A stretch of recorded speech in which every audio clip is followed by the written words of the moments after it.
Okay. Thank you so much, Raghav and Abhinav, the brothers, I would say now, and who are leading this AI. For me, definitely this AI as a business, not, but as a overall program structure in India is very important. And you are the young entrepreneurs who are actually leading the way. And I find it very astonishing because I met you guys. I'm not physically, virtually, 3 months back, and the way we were interacting, and the way you were able to give me insights about AI from a not from a selling point of view, the way things are going to be in future. It was very inspiring. So then I thought, I want to know more about you guys, and how you started this journey, how it happened for you, how it clicked. You want to do something in AI because आप लोगों ने शुरू किया 2012 में. At the True. time, लोग Yeah. Cloud पे भी नहीं जा रहे थे. Yeah. People were not thinking you want to go to cloud. कि लोग हैं, नहीं नहीं, अपने True. डेटा मेरा मेरे घर में रहेगा. मेरे डेटा True. सेंटर से बाहर नहीं जाना चाहिए. मैं क्लाउड पे Yes. क्यों जाऊँ? Right? And Mm. you started thinking about AI. You starting Yeah. building something around AI. So True. I want to hear from both of you, the how it started. Give a little bit of background about yourselves, Yeah. about your education, and then how you thought of starting something around AI. So, Aman, it's a very interesting story. I'll try to keep it short because बहुत लंबी हो जाएगी. But we started this company when I was in my final year of college and Abhinav was in school. We were very inspired by technology, and there were certain challenges our institutes used to face. They wanted to do online exams and all back then. So we built those platforms, and we used to host about 1 lakh students, 1 lakh exams once upon a time. So we became quite big in that space. But two things happened, right? One was we realized that education in India, edtech, at least in 2009-10, it doesn't pay much, right? Because the schools themselves charge very reasonable fees, right? So they don't have much Absolutely. investment in IT. And secondly, we noticed that these schools were generating a lot of data. Educational institutes generate a lot of data, right? Your marks, your attendance, etc. And there were interesting interplays we started doing back then only. We were saying, okay, how does this data predict future student performance? Which are the students which may be needing extra help or attention or who are falling behind, those kind of things. And that's when we said, oh, wow, this AI, we got into the field fairly quickly. And we said, can we take this to the corporate world? And and then we took it in. We really scaled it up. We got some massive customers in AI, like Bank of America, Barclays, etc. And then we sort of hived off our education division. Then we were fully focused on AI. But the early journeys in AI were very interesting. I'll just share one or two anecdotes on that. So we were pitching the concept of AI to one of the larger Indian companies, and so we went in and we were talking AI this, AI that. And we came out. It was a very senior stakeholder, and then I went to the junior, like the person who introduced us, and I said, so what did he think? Just casually, he said, he was asking, why are you talking so much about Air India? So those were early days, AI, Air India, wherein we really had to do a lot of education, right? We had to explain the customer a lot about what is AI, what is it conceptually, and what can it do for their business. So very early on, we realized that we'll have to go global fairly quickly because India was that time at a very different maturity. Now I think we are with the world. So now Indian companies are doing the same technology, but 10, 12 years ago, India was maybe 5, 7 years behind the West in terms of our maturity. We were still getting to grips with concepts like cloud, etc. So we took that leap and said, okay, we'll go global. And then along the way, I got into IIM Ahmedabad, Abhinav got into ISB Hyderabad. And so we were quite, excited to do that. But then we got a huge contract from one of the biggest American banks. So we said within 1 month, both of us dropped out to continue this journey scaling Fluid AI. So that's been our journey, in terms of growing this. Yeah, so I'm a CA, Raghav's a CFA. We're both fin guys actually. And we were both self-taught coders. So I think the turning point, right? You talked about that. What was that thing that made us kind of turn our perspective to AI karte hain? It was actually a funny story. So we were in New York. So that time we were running this education business, right? So learning management solutions for schools, colleges. We were in New York And at that time, there used to be this very popular thing called the TechCrunch Disrupt Hackathon. Abhi it's popular, but back in the day, it was like the mecca of everything. So me and our came to know it's happening. So we said, yeah, this seems a lot more fun than visiting Statue of Liberty for the third time. So we'll go here. And we went there, and it was a 24-hour coding competition. So we had a laptop. So we said, chalo, we'll also code something. It'll be fun. It'll be good learning experience. And, then they were announcing the winners at the end of the 24 hours. So Marissa Myers was the judge. She was the CEO of Yahoo. So she, then they were announcing it, we were like, but I was going for a coffee because I was like, Hamara thodi na naam aane. But then they announced us as one of the winners there. And that's what really inspired us then, there is some coding capability there. We should be looking at higher order technologies. We don't need to restrict ourselves to more simpler things, and that passion really drove us to say, okay, let's build something, we both will be very proud of, and something that the world is maybe not talking about, but is going to be the future. So if I can say, Abhinav, that particular thing which happened in New York for you, that could be a turning point or something which change your thoughts around what you want to follow or what you want to pursue. In terms of technology, it's just not about LMS. It's more about giving more in depth, indulging or delving yourself more into technology, doing some coding. Right? Could that be the turning point for you guys? Yeah, absolutely. I feel like the biggest learning for us after that was bande ki limitation is his own mind only most of the time, right? For us, it was. I mean, we were like I was a CA, he was a CFA, so we were like we used to hang out with a lot of accounting folks, fin guys. So udhar like router we restart kar diya, so people would think yeah, he's good at tech,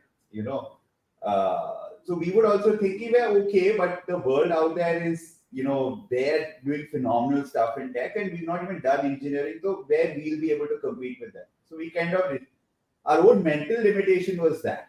But I think once we won that on a global stage, right, that kind of broke our own shackles. We can achieve whatever we want. And then we started setting the bar very differently. And then we said, we are very passionate about this new technology. These neural nets are coming out. We think it'll be the future. So let's do something high technology and something that we can really differentiate against the competition. So that kind of really changed our perspective of our own minds. So when you were saying that you guys are fin guys, CFA, one is CFA, one is CA and all.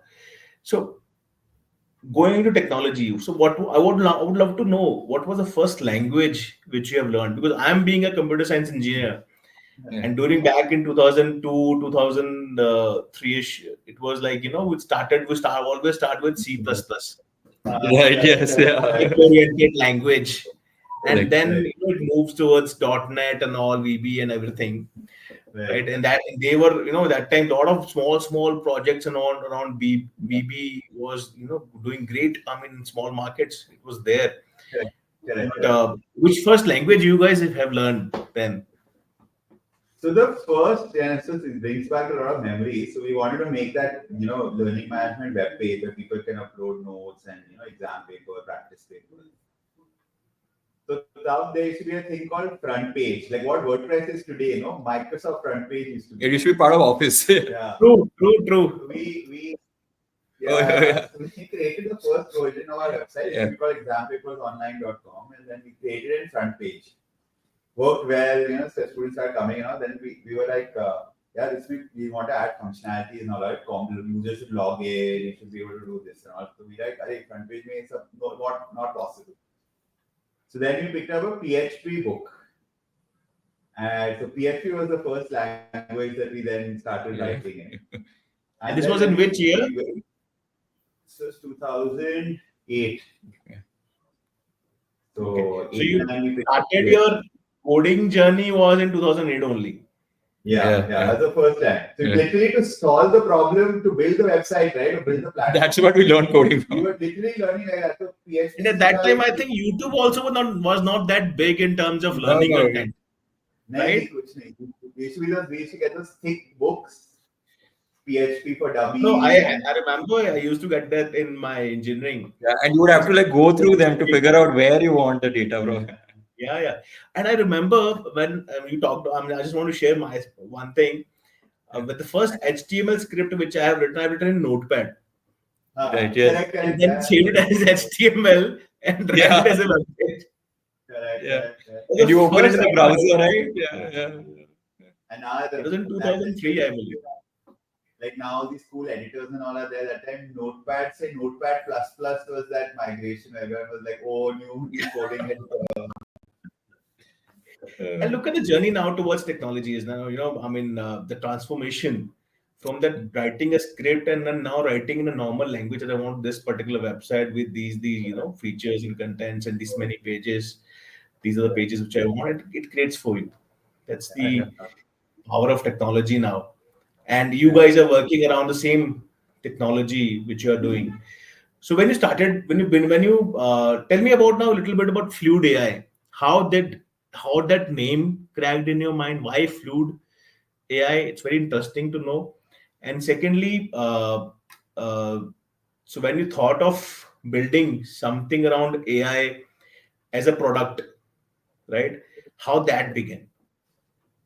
So fluid is a very interesting analogy, right? For us, when we looked at naming ourselves, we said we are extremely flexible in terms of responsivity, in terms of functionality, and as a team also, right? We have always been, like we've had folks wherein they've joined in one team, and then maybe they joined in design, and they've wanted an interest in maybe project management or customer. So we have always encouraged that okay, you can do more than what your role is. So we wanted a word that embodies that kind of flexibility, that kind of adaptability which a fluid has, right? You pour it into a glass, it becomes the shape of a glass. You pour it into a bottle, it becomes that shape. So that's where from that fluidity came fluid. And then back then, obviously, the .ai domain was much easier. Right now, I remember we had to send a letter and all to Antigua to get it done, but now it's a much easier process, and it was available as a .ai. So we said that's the name we would like to go with. Abhi, you want to talk When it about how happened, we sort of? in which year it happened? I think fluid we got as in 2012 is when we registered that trademark.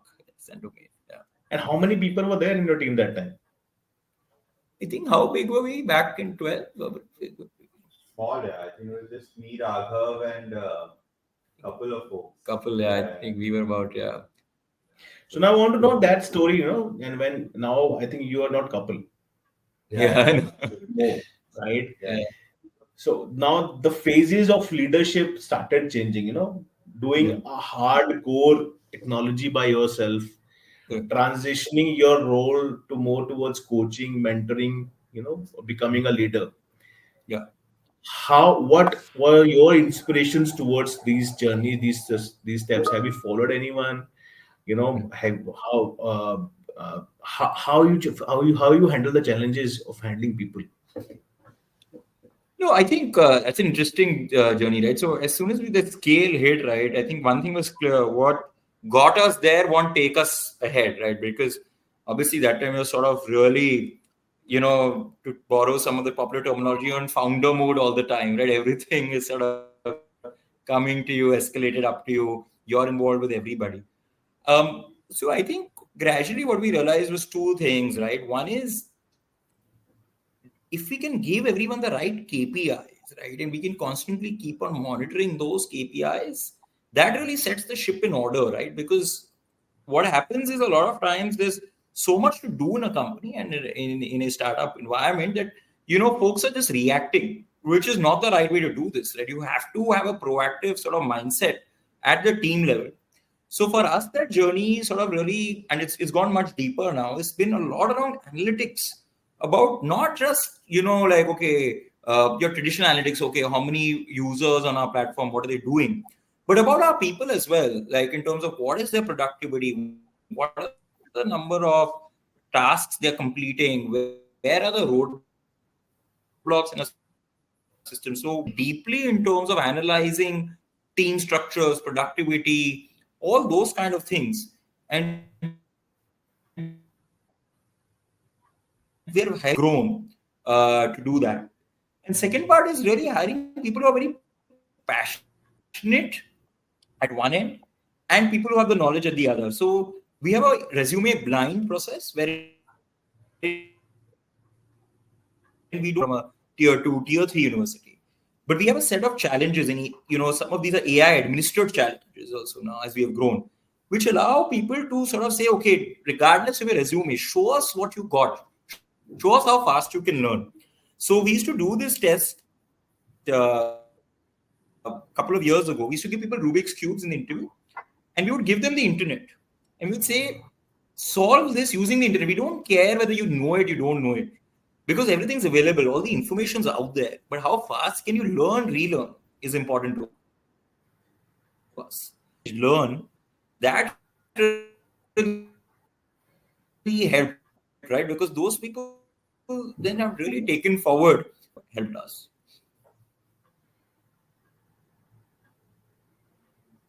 That's interesting, Raghav. And I think the two things which are very specific I want to take away from this is when you talk about KPI. So essentially, what I always feel, KPIs is not something to measure, is not the only thing to measure performance of an individual. It is more of giving a clear direction, specific information, Right. instructions in terms of what is the expectation of an organization from that person. Otherwise, like you just mentioned, it's always reactive. So they don't know which direction. They Right. may have, brilliant mind with you in the in the company. If they don't know the direction which they are moving towards, right? Which they have to Right. follow, which they have to go to. They will lost somewhere. They will sit back. They will start doing something else, or they will, Right. lose the interest altogether. So I always believe, and I make sure, and for all the people who are listening to this, that's whenever we talked about KPI, it's not about only a performance indicator. It's more from a point of view that a person has a clear understanding of the goal of an organization or the outcome which is expected out of him or her. That is Very true. very, very important. And the second thing which you mentioned, the learn and unlearn and learn part, Yeah. that is very important. I mean, from our generation perspective, also, being a millennial, and I believe you guys are also millennials Yeah. because you're doing so much of hard work. I'm not expecting that from Gen Zs, but still, just No, saying Gen it. Z is harder working than us also. So I'll come to that point as well. Yeah. So, but anyhow, so Hmm. when I was talking about learn and learn, so I mean, I remember I used to have a phone at my home. I used to press, whenever I dial the number, it's like, Oh, that rotary. it will Yeah. go back, come back. I have to wait to it to come back. Then I get, Yeah. you know, And people who had and zeros from used to there, hate them, right? Because वो zero वाले number भी बहुत है. and from there, the one first mobile Yeah. services was launched in India. There was an incoming call, rupees 80 rupees per minute for an incoming call, True. 150 rupees for an outgoing call. I remember that. This big Panasonic phone, like, around, I don't know, 200, 300 grams in your hand, always And carrying. if you're going from Bombay to Udaipur, also you were roaming and you were trying to activate, deactivate. It was crazy Yes, times. Right? absolutely. The crazy time. And so that's the I am coming to that. It's a learn and unlearn part kind of thing Yeah. comes over here now. I remember my mother, True. right? She is not used to that. She has a different transformation altogether, you know, wherein there used to be one TV in a big neighborhood, or everybody used to Yeah. go there and watch. Now TV in each room with remote, and also that's a different journey she has seen altogether. And now she's able to do, and the new technology which is there, it is so easy to use. I mean, I don't know which level. I think she's the nth level or the infinity level of Candy Crush. I mean, she's Okay. too much. Yeah. And, and I mean, the way I'm saying is she unlearned, she didn't, escape, or मेरे से नहीं होगा, मैं नहीं कर पाऊंगी. True. She's brilliantly using all those phones. She's doing all the smart payments using his UPI app and all. And I mean, it's been fantastic journey for her. So learn and unlearn is an important aspect of growth. I always True. feel. So that is something which I want to share with everyone over here. that first thing, KPIs, don't take it as a, somebody is giving you for a performance indeed, reviewing or policing you. It is more to give you clear direction and instruction, so you don't get lost in the way. And Exactly. second, I feel even always, if you don't hit the KPI, Aman, like leaders, we need to absorb, right? It's not about hitting or missing the KPI. That's our communication channel, right? Because otherwise, they're absolutely. just words, right? If someone's not hit the KPI, it doesn't mean he's not performed. Then you have to understand what prevented them from hitting the KPI. So And that's what that's you where need the to. learning comes now. That's where the learning comes, and that's where learning for the leader and for the individual comes. Exactly. Yeah. So any incident where, so in terms of inspiring your team, what do you guys do? Hmm. How you keep them motivated and inspired all the time to do? Because I when we were interacting about AI and all, and AI is there, and we Right. are, for me, AI is like, something which is going to change the future of the planet, right? True. The way I always feel it in terms of, like Anil must say, that Hmm. AI is something which is there now, and we can't fight it. We True. have to live with it, Right. and they will, from a human race perspective, right now we were at the top, and from an Yeah. intelligent being perspective, now AI will sit on top of us. So we Yeah. have to ensure that we work together with them, and I always True. feel that it is going to happen, right? Yeah. So uh, so so and it requires a lot of creativity, True. in this journey. So how you keep your team inspired and motivated to, in the organization? Yeah, so I think for this, we've done quite a lot of studies on what makes, work very inspiring and fun. And, our analysis has essentially come that so money is only up till a point of is it financially sustaining me, right? Beyond that, money loses any kind of motivation point. But it needs to be that base. It's like that base hierarchy, base level of money that you're financially stable. The three that we found very powerful is to set up someone's work such that A, they have autonomy, right? So the three key principles: autonomy, mastery. Um, those are the two and purpose. The third is purpose, right? Once you give someone work with all these three elements, right, the level at which they can perform is amazing. So purpose is obviously that they're doing something that's just beyond themselves. It's actually having some big impact in the world that you do, right? That helps your mind align towards what you're doing, like putting in that effort and time. Mastery is that you at least have some training given to that person, so they're not literally like a fish out of water trying to really struggle through the day. Right? They come in with a certain skill set where they're masters, or at least base masters of what they do, and they're improving. And then you couple that with autonomy, wherein they have certain guardrails, but they have freedom to make decisions, figure out how to get something done. And you put those three together, then that person, then they just automatically get inspired to do great because they have the control to do it and they have the ability to do it. Very well. I mean, that's really, different and way of doing things, I would say.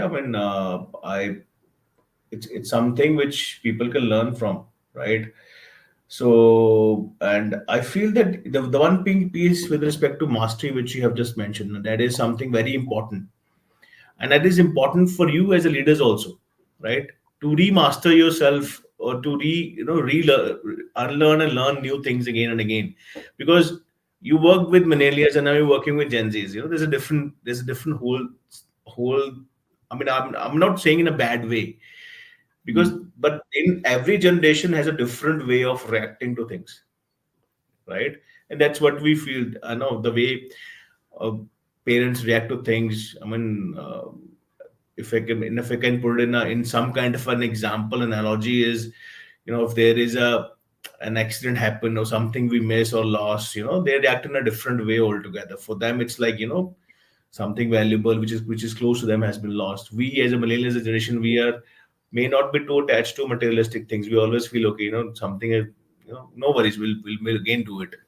Yeah. There's a different way of thinking and different reacting to situations. So now you're working with Gen Zs and all. So how they are adopting to these kind of methodologies? I mean, Raghav, if I may ask you, how they are responding to these, and how and what are the challenges, specific challenges you're facing while working with in today's generation?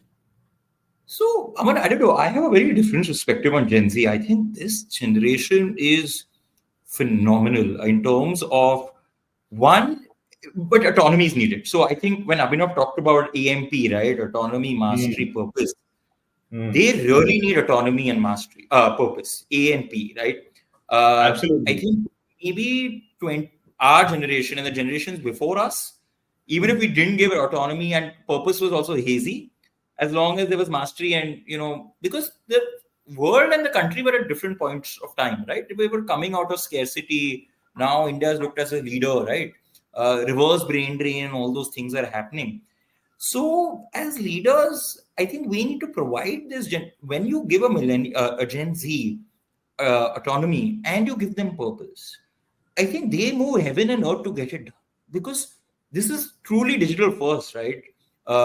They have never seen a world without the internet. They have never seen a world wherein things are slow or paper based, and there are restrictions and all of that stuff, which our generation sort of has seen the transition, and the generations before us have seen a very scarcity oriented world, right? So, but the imperative then is give them purpose, right? You can't just, like, maybe if you're dealing with a millennial or someone older, you can maybe say do XYZ, and you don't need to tell them how it figures in the bigger scheme of things and all. They are more than happy to go with the flow. But here they're okay with unstructured stuff, right? You can tell them, I want you to do something that creates an impact, and here's the field, and figure it out. They would love that, rather than someone saying, okay, do step 1, step 2, step 3, I want you to do that. That would bore this generation, because they are a much more empowered in terms of they've seen that empowerment since they're children, right? So I think it's not about them being difficult. Sometimes leaders say, oh, this is a difficult generation to work with. I think it's just that they have different needs because they've grown up differently. And if we do those things, they perform superbly. No, very well said, Raghav. And I think one point which I can take away from this, and I'll just share one. Before that, I'll share one thing. I was watching one reel. There the guy was saying that the people, millennials, how they used to work, and how Gen Z works. And it was in a very funny. He was putting a funny anecdote to it, but it is very true. It is related to what you are saying right now. So he said, as a millennial, what we used to do is somebody used to come us and tell us कि ये करना है. So हम क्या करते हैं? कर लेंगे. Even if we don't know shit about it, we say we'll do it. Yeah. Oh, and he's somebody will say, उसमें बोला कि हाँ, somebody will say coding करनी है. हाँ, Da Vinci code पढ़ी हुई है, मैंने कर लेंगे. So that's how millennial works, right? They कर लेंगे. And we'll do it. And Gen Z's, how they work is like, ये करना है. If they don't know how to do it, they will say we can't do it. They're very clear. Correct, yeah. It doesn't matter to them at what situation they are. Correct. We millennials are like, अरे हमसे नहीं होगा ऐसे कैसे? Correct. We take it in that way. For them, it is like, no. If you're not able to do it, let's be very clear. But he was giving in a very funny way in that sense. But that's exactly related to what you are saying. Give them purpose. Right? Yeah. Give them autonomy. If they're aligned to the purpose, and they will outperform. Right? They will do anything to reach to that purpose, to achieve that purpose.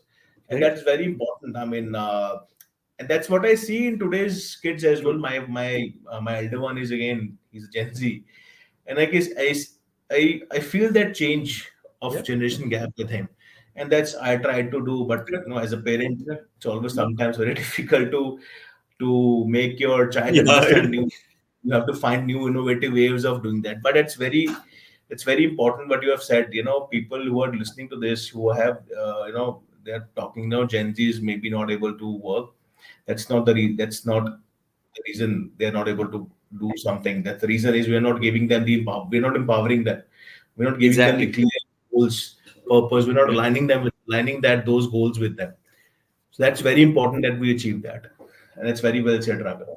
Now moving forward, now if I speak of that in your organization or in your business so far, right? What was that one challenging thing which was really creating a some which was very challenging for you, I would just put it that way, and you were able to overcome that, and how you did that? I mean, you want to share something around it? I mean, how you were able to achieve that? Yeah, I think the biggest, so for us, I think the challenge, see, tech we both were very deep into, right? So tech we never faced a big challenge with. But where we,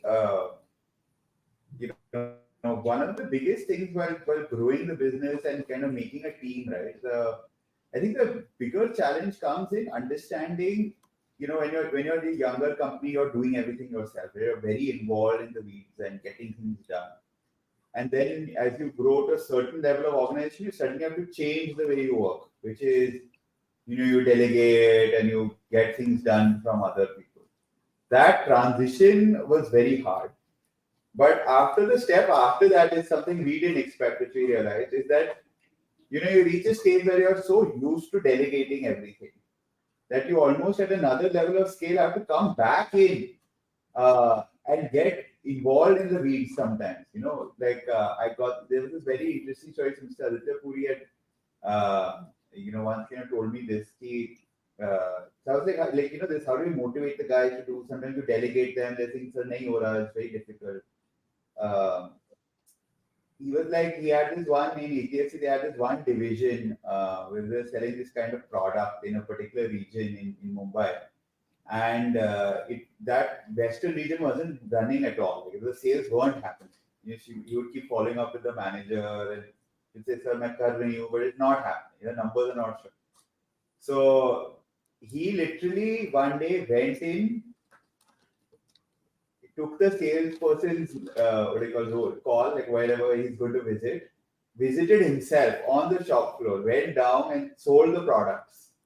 And then he went and did like some crazy number of sales that day. And he said, if I can do it, you all can do it.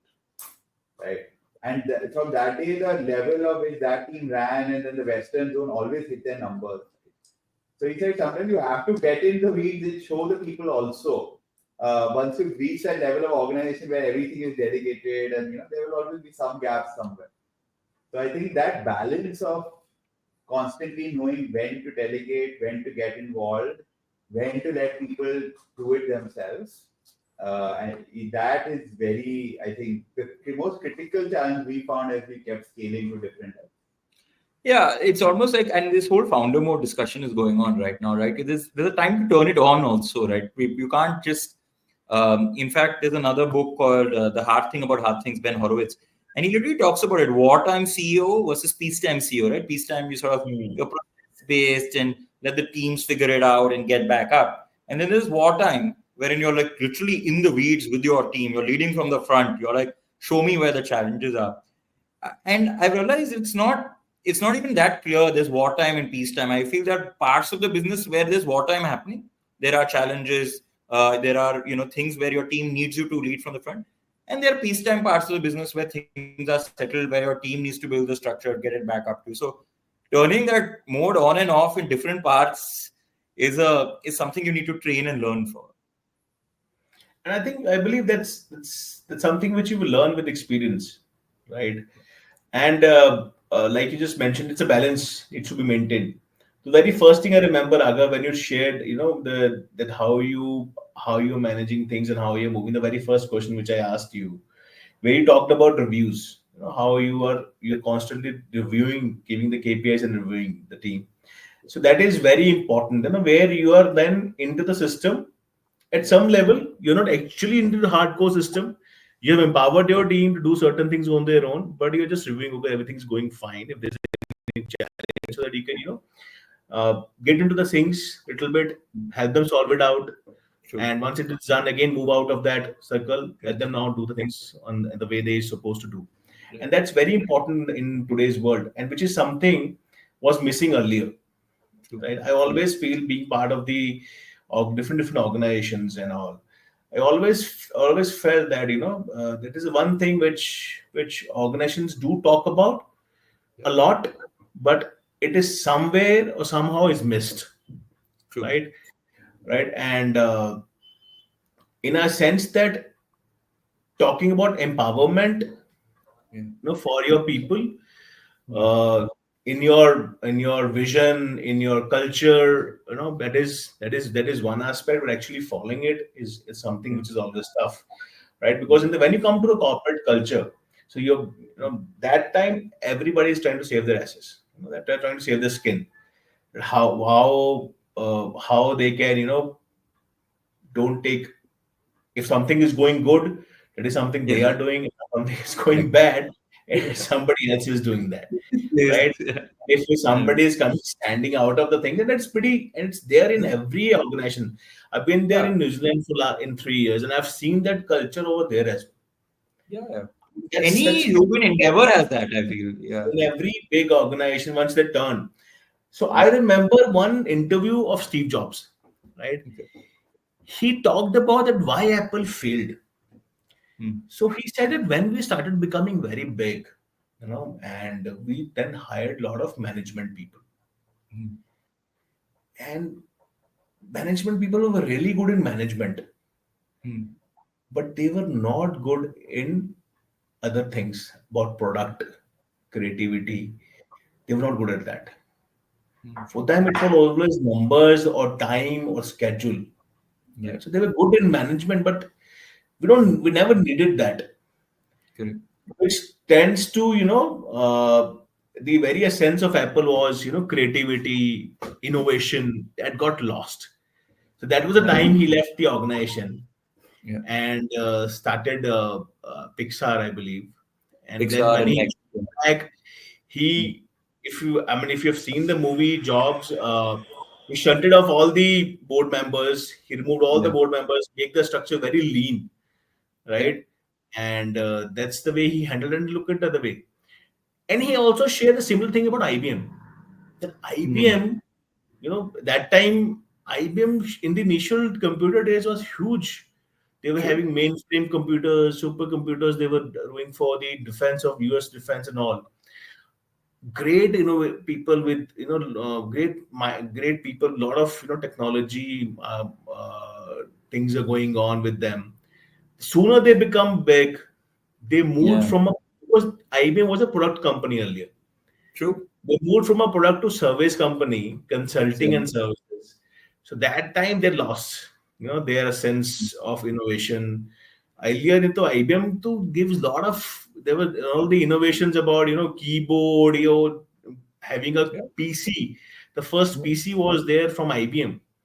Yeah. The fathers When- of computing, in some sense, in Yes, of daily computing. Yeah. yeah. I mean, people having PC at their home, that was came from IBM only, but Yeah. they've lost that essence. So now, coming to this point which we were discussing about, that how the challenge which you were facing with respect to the in your organization of handling people, uh, uh, leadership, and all. So one quick thing I want to learn, I want to not want to, I want you to tell us which people can learn from, that what all mistakes as a leader which can be avoided, you know which you may have learned during your journey, right? Yeah. Right, it's not about how well the business is going. It's Hmm. about how the sustainable business is going with the growth mindset. That's always True. the game. So what were the key learnings which you guys have, right? The one which you want to share with people so that they can understand, they should avoid such mistakes. So I think let me go first, and then maybe Abhinav, you can add yours. I think for me, one of the key things was that uh, a lot of, and you touched upon that growth mindset, right? I think it's very easy, like after a few years, to sort of say that you sort of build your own cocoon, right? Because you're like, you scaled it from like a company with just 2 people in college to something big. And like, yeah, like I know my way around this. But in today's day and age, with the dynamism out there, you need all three elements, right? You need to be part of communities. You need to constantly upgrade yourself because there are things outside, right? Where there's just too much to keep up with. So, and you need to constantly reinvent. So, I think sometimes you may become, a little more insular because you're too focused on the execution piece, right? Like, let me execute. I have a plan. I need to execute to that plan. And you can sort of put on those blinders and run like a racehorse. I'm running towards it. But the plan, I've realized in today's day and age, is always under modification, right? If you're not going to be immersed in what's happening around you, especially in fields like AI, any field, I feel, I don't think so even AI is now, every field is getting disrupted. If you're not ready to innovate the plan, you're not ready to say, I need to modify it, you may execute brilliantly on something that will lead you nowhere. Because, there is just too much dynamism to sort of not adapt to. So be ready to sort of say, I need to constantly reinvent my plan. I may be going off left or right. I may not be going exactly right. It's not a straight line anymore. You have to accept the zigs. You have to accept the zags. And for that, you need to immerse yourself. Whether it's communities, whether it's podcasts, whether it's books, everything needs to come together. And all of that can't just be, a lot of us, we absorb a lot, we read a lot, we do a lot, but very little of it is really, taken in, it's really absorbed. It's really, how does this affect what I'm going to do, both in my personal and professional life, right? It's all like, I know this now, okay, but I'm going to go on that same path. So it Can needs to I can I constantly. say can I say, Raghav, what you're saying is always take a pause. Even if you're Yeah, running, doing well, things are going as yeah, per plan. Always take a pause and look yeah, around. What's yeah, happening? Right? yeah. Is it something which we want to go? Is there any modification required around it, or we need to do something different now? So is that what you're saying? Always in the free flowing, don't free flow. Always take Yeah. a pause and take a look around at what's happening. Keep making the tweaks, exactly like you said, right? Keep making those tweaks to the plan, because there is no plan that you set up maybe in 2024 which will last the dynamism of 2025. So you have to make the tweaks almost on a weekly or a monthly basis at minimum.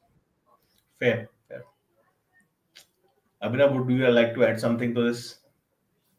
Yeah, I think my biggest learning, or one of my biggest learnings was that, there's this really beautiful concept called the mythical man month. So, and it's true in every industry and even more so in software. But, you have a team of, let's say, one person, so he's performing at 1x. And you hire a second person, so you don't become 2x, you perform at 1.8x productivity. Because obviously they now need to coordinate with each other, who's doing what task, communication starts. So as you start going up, right, 3, 4, 5 people, at a certain number, which is I think about the sixth or the seventh person in a team, once you add that, the absolute productivity actually goes down of that. Because that team now needs to communicate with each member, needs to communicate with 6 other members. They need to align, everyone needs to be on the same page for everything. So it's a little funny in organizations, right? When you have lots of work and a team is struggling to finish it, you kind of burden them with a lot more people. Like, now we double the size of this team. But sometimes that's the exact opposite of what the team needed. And so, just being able to ensure that team size, right? Even Jeff Bezos talks about this, right? The team should be as big as like 2 pizza boxes should feed the entire team. That's the size of the team I want. Obviously, I have many teams doing many things, but within a team, kind of keep it a little more crisp. And within that, there's another concept called there are 2 types of people: your cannons and your bullets. So I think the organization often needs a lot of cannons, but we end up hiring a lot of bullets. So cannons are the ones that you can give a very unstructured task to and say, "Ye karna hai." Right? I mean, we have to figure out we have to figure out a better marketing strategy. Right? Very generic problem that our marketing in X region is not working. And you can give that to a cannon, and the cannon will use all the bullets and fire them correctly and make things happen. Right? A bullets will get very simple task. You go do a market survey on X topic. Go try this A/B test on this ad campaign. Right? What ends up happening is cannons, unfortunately, in the world are very few, and those resources are very difficult to find and very valuable. So everyone's after the cannons. So what ends up happening is we need a lot more cannons, but when we are going into aggressive hiring, we end up hiring a lot of bullets because bullets is what's available.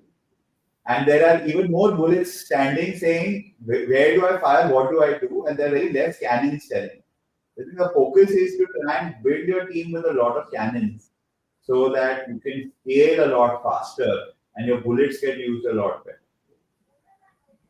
That's a very good analogy, Abhinav, about cannon, using cannon and bullets, to explaining that, how, who are the front force, I would say, are the bullets, Right. and the people sitting, in the operations side at the back, in the central operations, they are the cannons actually. They are giving them certain tasks. That's a really good way of.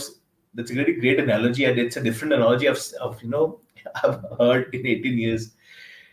Now coming to the points, when Raghav, you mentioned that there's always something you need to tweak, you modify, you need to do all those things. So then, how the idea of writing a book on AI came in your guys' mind? It was like part of that framework. Yeah, so actually, me and Abhinav are avid readers. We read a lot, at least a book a week, etc. And there was always a passion to write our own book, but never got the time. And then in 2022, when the generative AI technology was really evolving, we were like, you know what? We can use AI to do this. And we said, what is the topic we are very passionate about? We are passionate about businesses using AI. So we said, wouldn't it be great that, we use our own technology to write a book which helps businesses about how AI is transforming the business world and how businesses can use AI effectively. And it almost becomes autobiographical, right, if it's written by AI. So that's how that came about. It was called Bridging the AI Gap. It became a bestseller on Amazon, still in print, still available. And it was really very exciting for us because it, the outcome was a book, but the input was creating these algorithms which can write long form content, right? Because it's very easy to use ChatGPT to write a blog, but to write an entire book in a structure, that was something we really pushed our algorithms to do, and it took some time. So that was how it came about. It was passion. It was obviously relevant to our business, and it was something we wanted to throw out there in the world. So all the three matched, and then we put our team together and we did it. So how many people you have interviewed after 2022 who came and told you that we have read your book? Or did you ever ask them, did you read my book? Yeah, so actually our AI is book. So I remember we went to the copyright office in the States to get it copyrighted, and they were like, if it's AI, it cannot be. So only the introduction of the book is copyrighted because that's actually written by me and But Okay. yeah, so a lot of folks have, I've been surprised at airports, folks have the copy and they made us sign it, and all of that has happened. So Oh, is it? it's been Amazing. really Amazing. intriguing to see the reception it's got. I know people who have just pinged me out of the blue, LinkedIn, email, etc., saying that book really helped them in their AI journey. Their teams wherein that book has become mandatory reading. So like maybe somebody in the leadership bought it, and then she's gone ahead and bought 30 copies and distributed her team. So it's been really inspiring to see that impact. And in fact, it's really pushing us to now release a new book in 25 on agentic AI. So let's see, we have pushed that challenge to our AIs to now write something deeper. Maybe middle of next year is when we are looking at the second book coming. Uh, Just couple of things I want to understand with respect to Jensen visited Nvidia CEO this year in India, and he has quite a big partnership he has done with a lot of Indian players. Like the biggest one is with Reliance, Reliance, building up yes. this huge uh, in Jamnagar, huge GPU based farm. With all the giga scale farm. That's what they call it, and with the green power to Right. ensure the sustainability. And they are also partnering with Tata Communications. They are partnering with Yota. You were also one of you were also part. You also have, I think, partnered with them in certain extent. So, do you think? I mean, the foresee the kind of business you are in, Nvidia is somehow is becoming a very core part of it in terms of, and it's in a way that we are getting dependent on them. Do you think anybody else coming into the picture now who can take over or who can go in parallel or who can give competition to Nvidia? Aman, I think this one we won't be answering because we have big part. We have- So we can say, okay, yeah, okay, go ahead. Yeah, then maybe.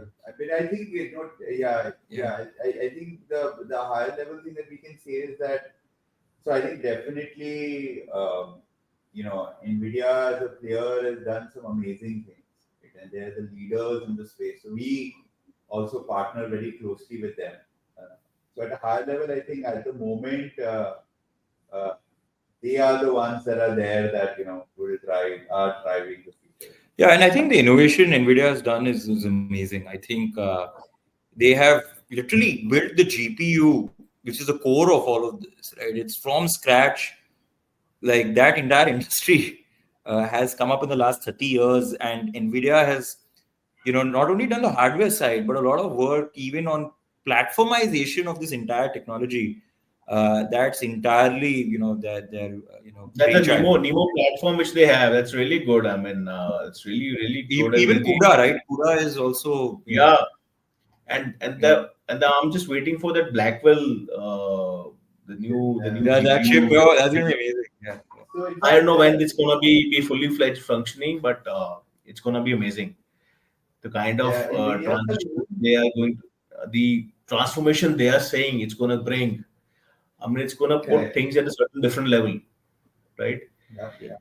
And I think the story of Nvidia themselves is so inspiring, right? Like I feel we resonate a lot with it because uh, back in 2010, everyone was like, "What's like how?" When we started, everyone was like, "AI, what's the use?" And we literally feel that beneficial. Um, and I think the same skepticism was about accelerated computing, right? Like everyone was like, "Acha, this is only for the gaming industry." And it will kind of be it's okay, it's not like a game changing technology, it's useful but it's kind of limited to a very niche audience. And then it became this over time everyone realized the value of over these last 15 years accelerated computing is the main frontier. Now you buy a server, like 60 to 75% of the cost of that server, sometimes 95% of the cost of the server is just the GPUs, the acceleration. The CPU, the rest of it, nobody cares. Kuch bhi dal do, like that discussion probably doesn't happen. What happens is the Very RAM. true. We talk of these many cores I want, but GPU this one and this one squad. Everything is around the GPU now.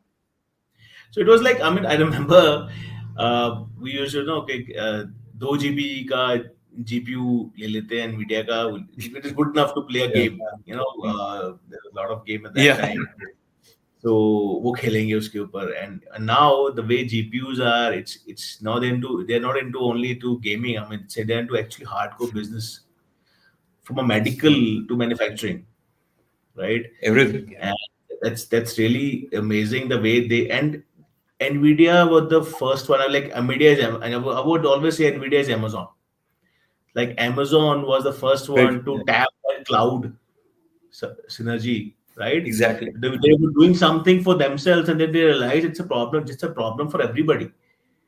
So let's give it True. there out to the world and all. So that's Nvidia has realized them. They are the earlier entrant to this, and the way they are now transforming and they Yeah. are giving the technology to the people, you know, to Yeah. further innovate and accelerate things. That's really amazing. Yeah, and even now And the innovation, right, with those humanoid robots and all, it's again, they're again thinking forward all the time. They're just absolutely. constantly, what's next? Yeah, yeah, So that's what I'm saying. That when the Blackwell is there, I know the chain of thoughts, the next, yeah. the game changer thing in the AI, in the generative AI. How is that going to perform? I mean, the performance level will be outstanding. So, Incredible. Yeah. if you remember, we were discussing in my LinkedIn profile, I have related the chain of the thoughts to the Terminator movie Right. series and how it is, related to that. But that is something not from a negative per se, but it's very positive. And I True. always With the tell right people, guardrails, right? Yeah. right, we have a guardrails, right, and it is there. True. But though those guardrails at times doesn't work, because if you remember the certain news right now, if AI was copying Yeah. itself, piece of code was Yeah. copying itself to somewhere to Yeah. protect itself from From deletion, getting right? the report, Yeah. right, from Yeah. purging. And that is happening. I mean, it's a learning which everybody has to do, that how to get that guardrails right. But I was True. just coming to that point, that how when we're talking about chain of thoughts, right? So I always give this to my team, that you don't have to worry about AI to Yeah. change you or to replace you anywhere, because AI is something which is coming big in coding, right? True. AI is doing a lot of coding and all. So I always tell them, you don't have to worry about AI to change your, or to replace you, or to change you. But True. however, if you don't learn AI, right, Yeah. then it will do that. Then the person who knows AI Then true. will be able to change or replace you. So you have to start Will working, like I said replace. earlier, Yeah. you have to start working in together with the AI. That's very important. And that's where the piece of learn, Yeah. unlearn No, that's comes. what Right? true. So you were saying, Raghav. No, definitely, Aman. I think, this policy about AI replacing us, this policy of AI replacing us is not going to happen.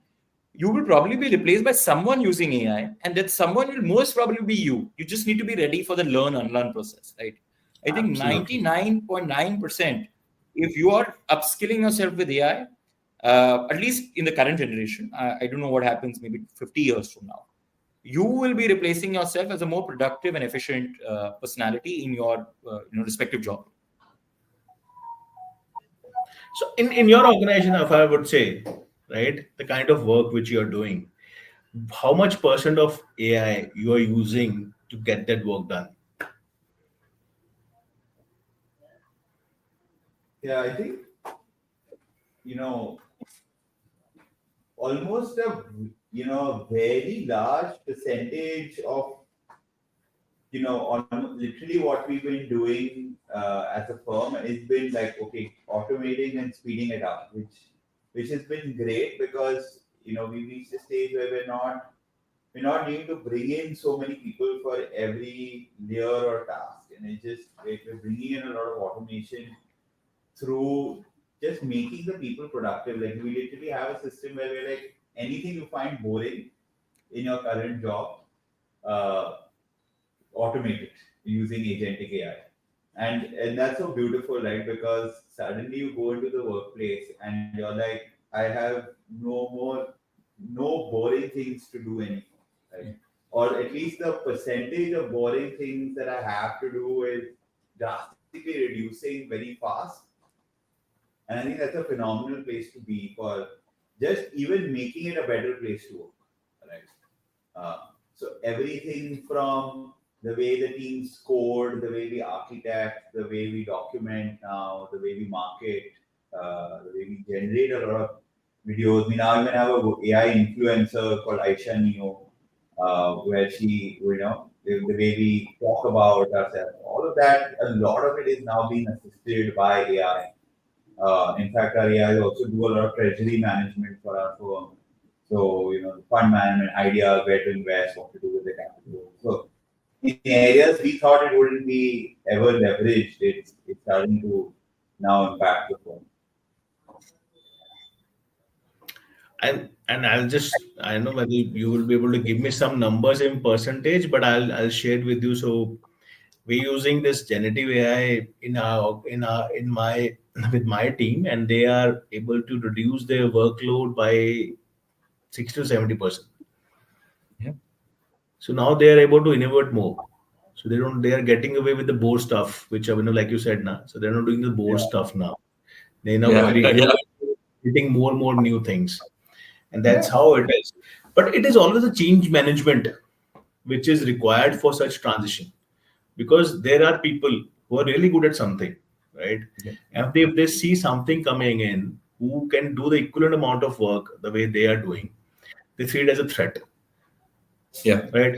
The change management comes really big time in this case. I mean, definitely, I don't think it has happened to in your organization because it's very young. You have a lot of Yeah. young people in there, but it happens in the uh, or large other organizations, which are pretty old, Yeah. stable, still, and they have people of around 50s, 40s, who still don't have the mindset of, so what they are doing, what they do, the way they do it is best. But the change management is very important. So that is where, Okay. constitute learning platforms, or I would not say learning platform, the constant learning is required for those people, right? Wherein Very true. Yeah. these can be taught to them. Okay, this is something which is really going to make a change for you in your work, so that you Yeah. can do something else, so learn something new. It is very important, which has come with the new technologies, the change management. One last question, right? You have worked globally, different countries. You have worked with different verticals: banking, manufacturing, retail, services, and all. So stakeholder management is always tough, right? You have to, from a stakeholder management, I always believe that Yeah. if you're talking to somebody, you should be able to give them something they Yeah. want to hear, right? That will the reason they will listen to you, True. right? So how effectively you were able to, you being the young entrepreneurs, you were able to handle that, and what was the inspiration or was behind it? How you were able to do that? Yeah, I think one of the and this might be slightly specific as an example, but it's very powerful, right? When we're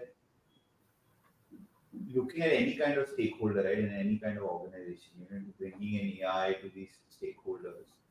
Um, I think most entrepreneurs make, one fundamental mistake that constantly holds them back. And it was something we discovered along the way, but it's very natural, right? So let me ask you this example, right? If I say you see a girl, okay, in it's raining, she's running across the road, right? And there's water falling on her, and she's trampling across. Uh, what is the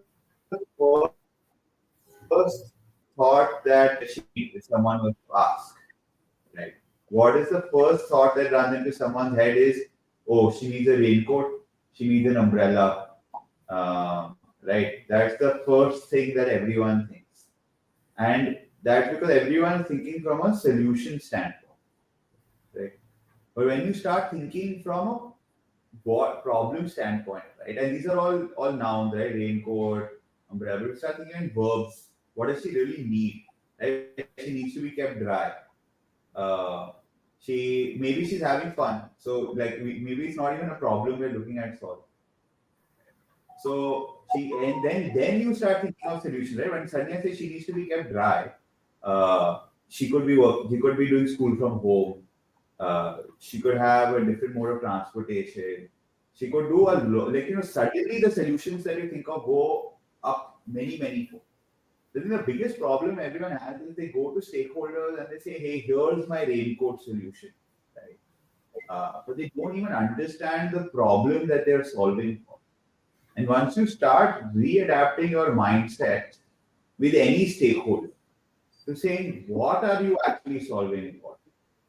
The solutions automatically come. They present themselves to you. It's just that we already go with pre-prepared solutions in our. It's very well said, Abhinav. I mean, and that's very true. That's exactly which happens most of the time. When you see a kid crying, right? You will pick pick him or her up and start consoling him. We don't try to understand the reason why he's crying. Maybe he got something in his knee, he fall, something is paining, aching, and all. You don't ask him what is happening. That's the way. Immediately the solution mode turns on, Correct. and that's how the business also works. Right? They don't understand the actual problem. So they always Yeah. tell to everybody and to my team to whenever whomsoever I'm interacting with, whomsoever is there, that whenever you're facing a problem, write that problem down with specifics. What is they give more details, and it might go micro level while writing the problem.